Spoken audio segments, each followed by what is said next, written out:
देखिए, हसदेव अरण्य में जो पलसा कोल ब्लॉक है उसके जो प्रभावित गांव हैं साली, हरिहरपुर, फतेहपुर, घाटबरना, पिछले 6 सालों से ये कह रहे हैं कि खनन परियोजना के लिए हमने कभी भी ग्राम सभा में कोई सहमति नहीं दी है। जो ग्राम सभा का सहमति का प्रस्ताव बताया जा रहा है वो फर्जी कूटनीतिक तरीके से बनाया गया था और इसी मांग को लेकर 300 किलोमीटर लोग पैदल चलकर रायपुर आए थे और राज्यपाल मुख्यमंत्री से मिले थे। इस फर्जी ग्राम सभाओं की जांच की शिकायत छत्तीसगढ़ राज्य अनुसूचित जनजाति आयोग में की गई थी। आयोग ने इस मामले का संज्ञान लिया। जो तमाम वहां पे आवेदक अनावेदक पक्षों के बयान लिए गए, तमाम दस्तावेजों का परीक्षण किया गया आयोग के द्वारा। बाकायदा सरगुजा के कलेक्ट्रेट सभागृह में, जिला पंचायत सभागृह में इसकी सुनवाई की गई और पूरी सुनवाई करने के बाद अनुसूचित जनजाति आयोग ने अपनी रिपोर्ट प्रकाशित जारी की है। इस रिपोर्ट में उन्होंने स्वीकार किया है कि जो ग्रामीणों ने आरोप लगाए थे कि फर्जी कूटनीतिक तरीके से प्रस्ताव बनाए गए हैं वो सही पाए गए हैं।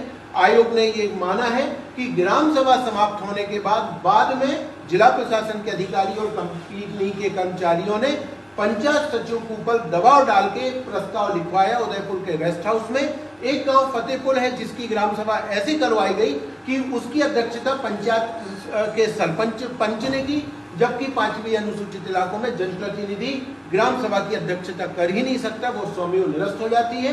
दुखद रूप से उन्हीं फर्जी ग्राम सभा प्रस्ताव के आधार पर सरगुजा कलेक्टर ने एनओसी जारी की वन अधिकार कानून 2006 के तहत और उसी के आधार पर केंद्र और राज्य सरकार ने वन स्वीकृति का अंतिम आदेश जारी किया, जिसके आधार पर पिछले दिनों पेड़ कटा।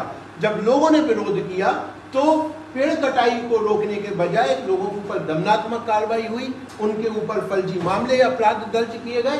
अब आयोग की रिपोर्ट सामने है। हम मांग कर रहे हैं आपके माध्यम से कि ये जो पलसा कोल ब्लॉक के लिए पर्यावरणीय स्वीकृति और वन स्वीकृति जारी की गई है, इसको सरकार तत्काल निरस्त करे।